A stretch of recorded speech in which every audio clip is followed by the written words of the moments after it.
We're having epidemics of all these chronic illnesses, autoimmune diseases, neurological diseases, allergic diseases, obesity.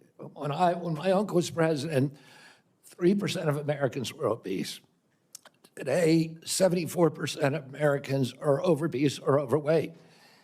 No other country has anything like this. In Japan, the obesity rate is still 3%. And epidemics are not caused by genes. Genes may provide the vulnerability, but you need an environmental toxin. Something is poisoning the American people. And we know that the primary culprits are changing food supply, the switch to highly chemical intensive processed foods. We have 10,000 ingredients in our country, in our foods. The Europeans have only 400. If you buy McDonald's French fries in our country, there's 11 ingredients, my understanding. In Europe, there's only 3.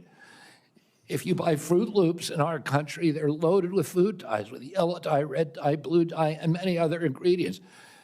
The same company makes the same product with different ingredients for Canada and Europe. And at age, we don't have good science on all these things. And that is deliberate. That's a deliberate choice not to study the things that are truly making us sick, that are not only contributing to chronic disease, but to mortalities from infectious disease.